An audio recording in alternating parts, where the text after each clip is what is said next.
You've got to be kidding me, I muttered, staring at the bank statement in my hands. The name of the account leaped off the page, Hopeful Hearts Foundation. At first glance, it looked legitimate. A charity name, regular transfers from our joint savings account, and an unassuming address. But I knew better. There was no Hopeful Hearts Foundation, and the steady stream of withdrawals lined up far too neatly with Michael's late-night business meetings and unexplained expenses. I felt the blood drain from my face as I sat at the kitchen table, the evidence of his betrayal spreading out before me. My name is Lillian, and for 10 years I thought I knew the man I'd married. Michael was charming, successful, and quick to flash a reassuring smile whenever life threw challenges our way. He was the kind of man who could talk his way out of anything, and for years I believed every word. But now, staring at this bank statement, it was impossible to ignore the truth. Michael wasn't just funneling money out of our savings. He was using it to fund his mistress under the guise of a fake charity. My hands trembled as I opened my laptop and started digging deeper. I traced the transactions, each one leading to the same account. I Googled the charity name, hoping I'd find something, anything, that would prove my suspicions wrong. Nothing. No website, no social media presence, no history. I clicked on the address listed on the bank statement. It led to a generic office building in the city, one I knew Michael had no reason to visit. My heart sank. This wasn't just a hunch anymore. It was fact. Michael walked into the kitchen an hour later, whistling to himself as he dropped his briefcase on the counter. "Hey, babe," he said, leaning down to kiss me. "How was your day?" I forced a smile, slipping the bank statement under a pile of mail. "Fine, just going through some bills." "Anything interesting?" he asked, grabbing a bottle of water from the fridge. "Nope, same old stuff," I said casually, my voice steady despite the storm brewing inside me. He nodded, oblivious, and walked out of the room. As soon as he was gone, I exhaled shakily, clutching the edge of the table to steady myself. This wasn't the time to confront him. Not yet. Michael was smart, but he'd grown careless enough to leave a trail. And if I was going to handle this, I needed to be smarter. Sitting back down, I opened a fresh notebook and started taking notes. Dates, amounts, patterns, it all went into my makeshift ledger. I didn't know what my next move was yet, but I knew one thing for sure. Michael wasn't getting away with this. He thought he was untouchable. That was his first mistake. That night, I lay awake, staring at the ceiling. Michael slept soundly beside me, completely unaware that the delicate balance of our life together had been shattered. I replayed every suspicious moment in my head, the last-minute business trips, the late-night phone calls he took in the garage, and the vague explanations that never quite added up. For years, I'd dismissed my unease, convincing myself that I was being paranoid. Now I had proof. The next morning, after Michael left for work, I grabbed my laptop and dove deeper into the trail he'd left behind. The more I uncovered, the angrier I became. Not only had he funneled tens of thousands of dollars into this charity, but he'd also used it to pay for luxury items, flights, and hotel stays. One invoice stood out, a receipt for a diamond necklace, delivered to an address I didn't recognize. My stomach churned as I Googled the address. It was a high-end apartment complex across town. It didn't take long to confirm what I already suspected. The apartment belonged to Rebecca, the woman I'd once overheard Michael refer to as just a colleague. I clenched my fists, the betrayal cutting deeper with every new discovery. This wasn't just about the money. It was about the lies, the manipulation, the audacity to use our hard-earned savings to support his mistress. I called my best friend Amanda later that day. She'd always been the level-headed one, the person I turned to when life felt overwhelming. "You're not seriously thinking of letting this slide, are you?" she asked after I explained everything. "Of course not," I said, pacing the living room. "But I can't just confront him. He'll deny it, twist the story, make me out to be the villain. I need something stronger, something he can't talk his way out of." Amanda was quiet for a moment. "What about the authorities? Couldn't you report him for fraud or embezzlement?" Her suggestion planted a seed. "Maybe," I said slowly, But I need to gather more evidence first. If I'm going to do this, I need to make sure there's no way he can escape the consequences. Over the next week, I became a woman on a mission. I printed every bank statement, copied every transaction, and compiled a file so airtight that not even Michael could poke holes in it. I even reached out to an investigator I found online, someone who specialized in financial fraud. The investigator, Detective Carter, agreed to meet with me the following week. "If what you're saying is true," he said over the phone, "we can definitely build a case. But I'll need concrete evidence to move forward." "You'll have it," I replied, my voice steady. For the first time since discovering Michael's betrayal, I felt a glimmer of control.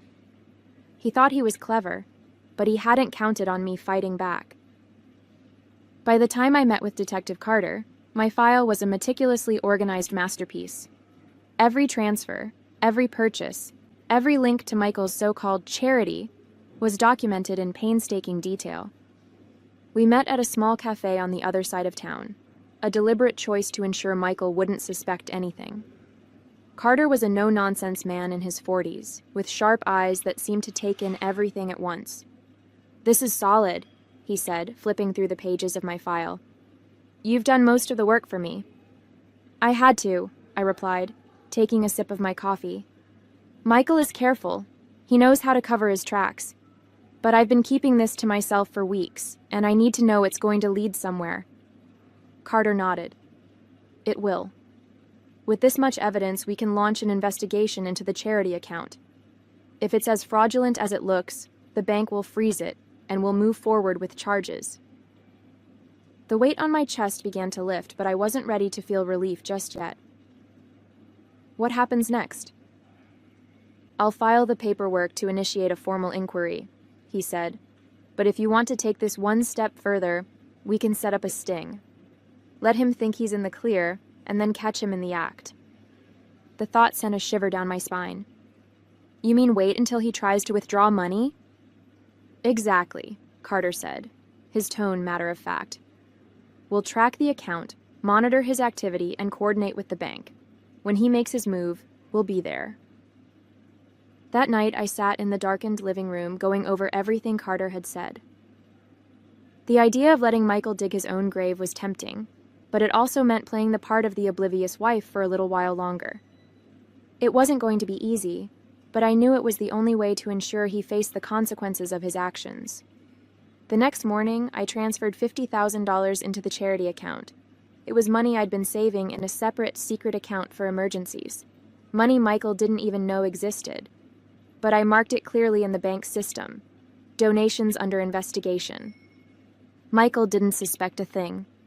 Over the next few days, he was unusually chipper, humming to himself as he pored over his phone and dropped hints about big plans.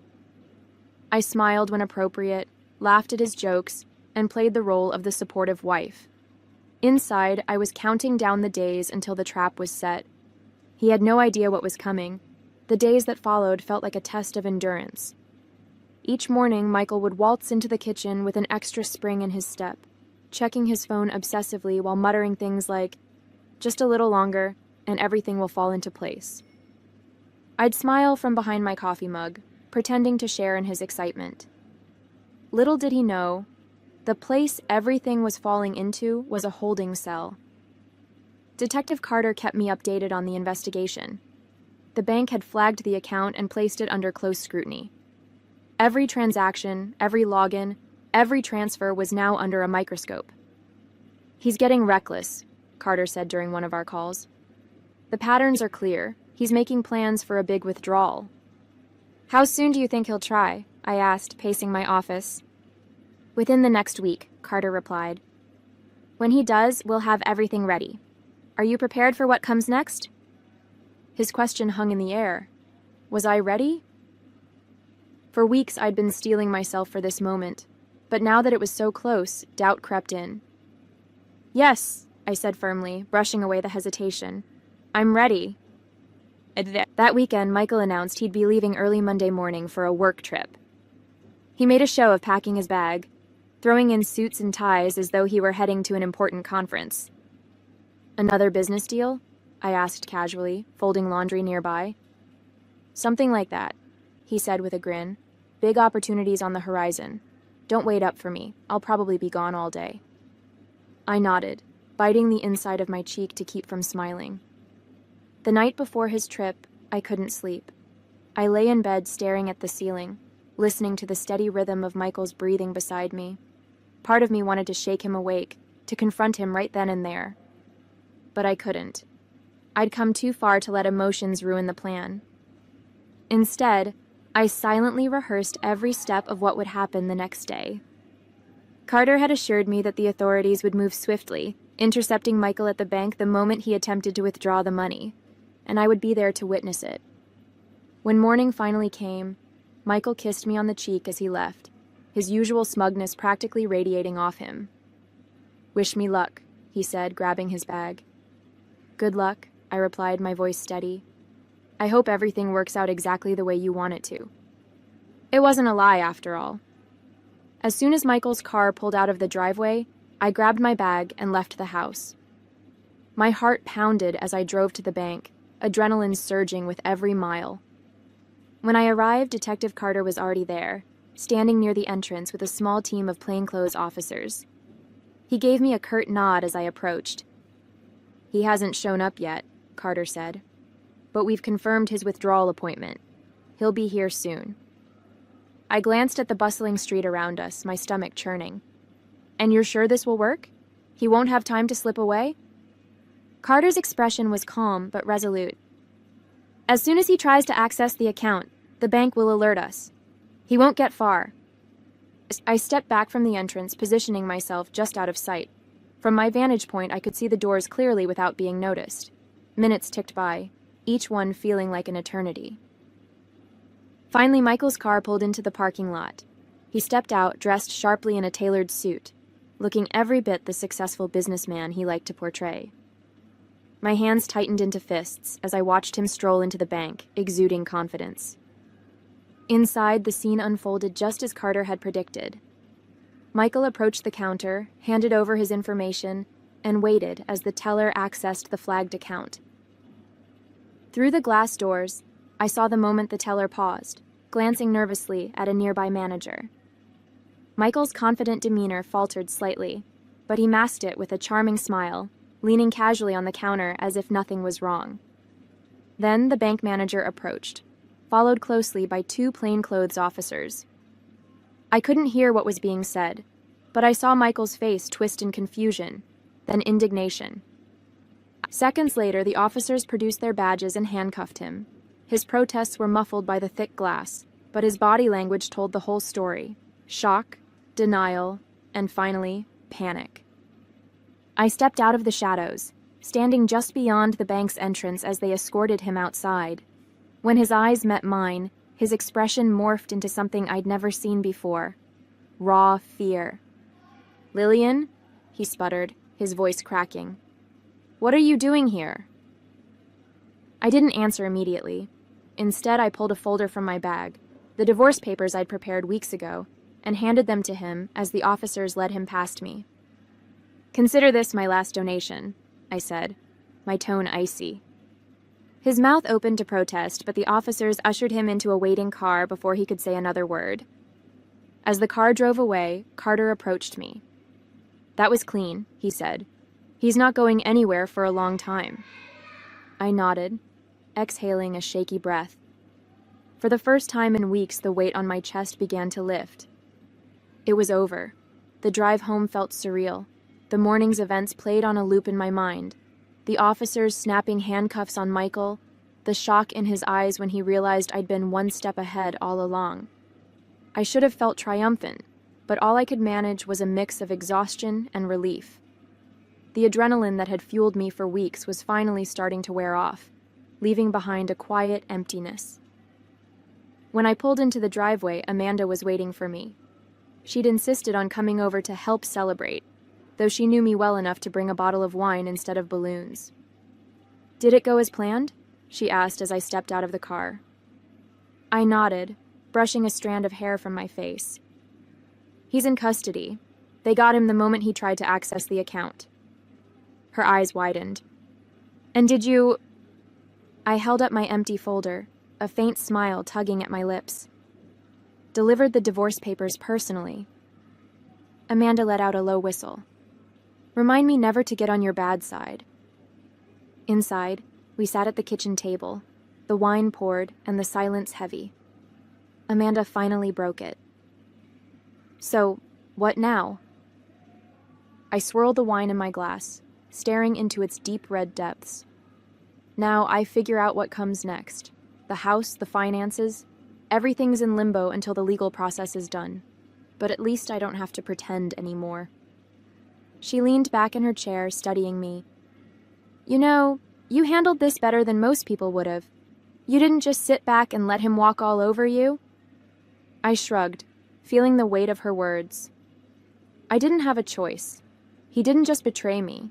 He used our future to fund his lies. I couldn't let him get away with that. As the day wore on, the reality of my new life began to sink in. Michael was gone, his sham of a charity exposed, and the financial mess he'd created would soon be sorted through. There was still so much to do, meetings with lawyers, statements for the authorities, but for the first time, I felt like I could breathe. I stood by the window that evening, watching the sunset paint the sky in shades of gold and crimson. Amanda had left hours ago, and the house was quiet, save for the faint hum of the refrigerator. This house had once been a symbol of the life Michael and I were building together. Now it felt like a monument to his lies. But it was mine now, and I would rebuild it on my own terms. The day after Michael's arrest, the calls started pouring in. Lawyers, investigators, even family members who'd heard the news and wanted the real story. I sat at the kitchen table with a notepad, scribbling notes as I spoke with Detective Carter.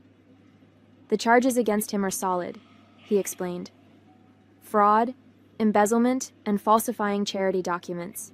He'll face serious jail time, especially with the evidence you provided. What about the money he took? I asked, tapping my pen against the notepad. The funds are frozen for now, Carter replied. Once the investigation is complete, we'll work to recover what's left. As for the assets he purchased, those will likely be seized as part of the case. I nodded, a sense of satisfaction settling over me.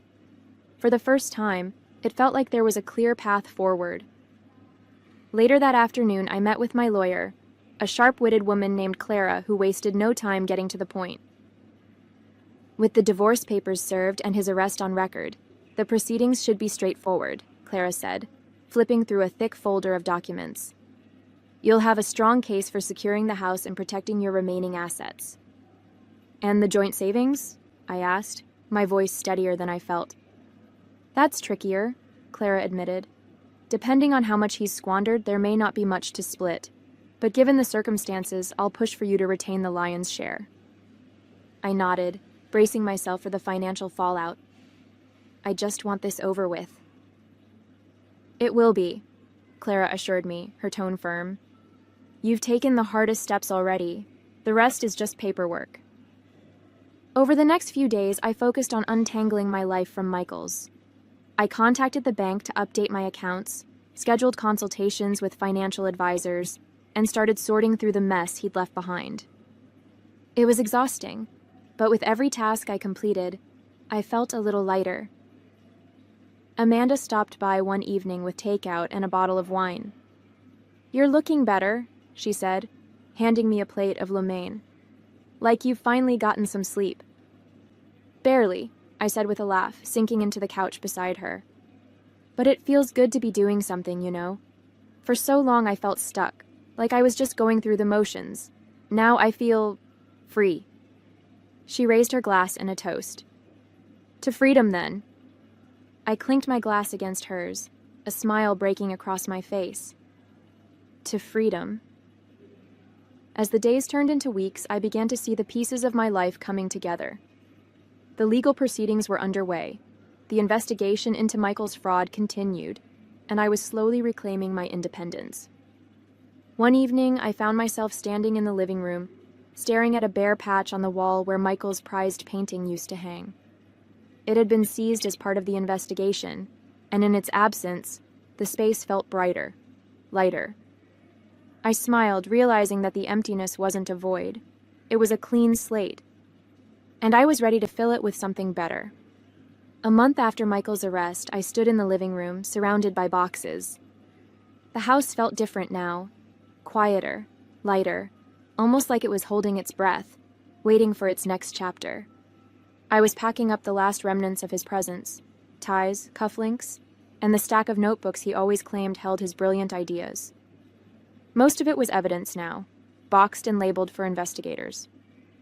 There was a strange satisfaction in watching it all disappear. Each item that left the house felt like a weight being lifted, a small step closer to reclaiming the space as my own. The legal proceedings were progressing smoothly, thanks to Clara's no-nonsense approach. She called one morning with an update. "The judge is leaning in your favor," she said. "Given the circumstances, you're likely to retain full ownership of the house and any remaining savings." I leaned back in my chair, relief washing over me. "That's good news," I said, though the reality still felt surreal. "There's also talk of restitution," Clara added. "If the court finds him guilty on all charges, he could be ordered to pay back some of what he took." I raised an eyebrow. "From where? His fake charity account?" She chuckled. "Point taken. But it's a symbolic victory, if nothing else." As I worked through the legal and financial logistics, I also started thinking about my next steps. For years, I'd poured my energy into supporting Michael and his ambitions, often at the expense of my own goals. Now, with him out of the picture, I had the freedom to focus on myself. Amanda was the first to suggest I take some time away. "You've been through hell, Lillian," she said one evening as we shared a bottle of wine. "You deserve a break, somewhere sunny with no reminders of Michael or his nonsense." The idea was tempting, but I wasn't sure if I was ready to leave just yet. "I feel like there's still so much to do here," I said, gesturing to the stack of paperwork on the table. "You've done more than enough," Amanda insisted. "The house, the finances, the legal stuff, it's all under control. Take a week, recharge, and come back ready to tackle whatever's next." She had a point. The next morning, I booked a flight to the coast. It wasn't a grand vacation, just a small getaway to clear my head and figure out what I wanted my future to look like. As I packed my bag, I felt a sense of anticipation I hadn't experienced in years. For so long, my life had revolved around Michael, his needs, his plans, his betrayals. Now, for the first time, I was making decisions purely for myself, and it felt incredible. When the plane took off, I looked out the window, watching the city shrink beneath me. It was a moment of quiet clarity, a reminder that the past didn't define me, and the future was mine to shape. The trip to the coast was exactly what I needed. For the first time in years, I felt like I could breathe without the weight of Michael's lies pressing down on me. I spent my mornings walking along the beach, the salty breeze clearing my mind, and my afternoons reading novels I'd never had time for. By the third day, I felt a clarity I hadn't experienced in years. Michael's betrayal had taken so much from me: time, trust, a sense of security. But it hadn't taken me. I was still here, still standing, and for the first time, I realized just how strong I was. One evening, as the sun dipped below the horizon, painting the sky in shades of orange and pink, I sat on the deck of my rental cottage with a notebook in hand. I'd always been the planner in the relationship, the one who mapped out budgets, vacations, and future goals. But now, the blank page in front of me wasn't for anyone else. It was for me. At the top, I wrote, "What's next?" The list came quickly, almost effortlessly. Redecorate the house, make it mine, reconnect with friends, build the relationships I'd neglected during my marriage, pursue my career, invest in myself, forgive myself, let go of the guilt for trusting someone who didn't deserve it. By the time I set the pen down, the page was full, and for the first time in months, I felt hopeful. When I returned home, the house felt different. It wasn't just the absence of Michael's things, it was the absence of him, his presence, his lies, his shadow over everything. I started small, rearranging furniture and swapping out the art on the walls. Each change felt like reclaiming a piece of myself. I also began reaching out to old friends, people I'd drifted away from during the chaos of my marriage. Their support was overwhelming, a reminder that I wasn't alone in this new chapter. One afternoon, as I was clearing out the garage, I found a box labeled Keepsakes. Inside were photos, cards, and mementos from the early days of my relationship with Michael. For a moment, I considered tossing it all into the trash, but instead I set it aside. Those memories were part of my story, even if they belonged to a chapter I was ready to close. I didn't need to erase the past to move forward. I just needed to own it and let it go. The months that followed were a period of quiet rebuilding. I threw myself into reclaiming my life, one small victory at a time. The house, once a reminder of Michael's betrayal, began to feel like my own. I painted the walls in colors that brought me joy, replaced the furniture with pieces I loved, and turned his old office into a library filled with books I'd always wanted to read. Friends and family noticed the change, not just in the house, but in me. "You seem lighter," Amanda said during one of her visits. "Like you've finally let go of all the weight you were carrying." "I think I have," I replied with a smile. "It's amazing what happens when you stop living for someone else." Professionally, I began pursuing opportunities I'd put on hold during my marriage. Michael had always dismissed my ambitions, telling me I was better suited to supporting his vision. Now I was free to build my own. I reached out to a former colleague who connected me with a consulting project. It wasn't glamorous, but it was a start, and it reminded me of what I was capable of. One evening, as I reviewed a client proposal at the kitchen table, I felt a sense of pride I hadn't felt in years. This was mine, not something I'd done for Michael, but something I'd built for myself. Meanwhile, the legal process with Michael moved steadily forward. Clara kept me updated, and each new development felt like another step toward closure. The day the divorce was finalized, I celebrated with Amanda over dinner.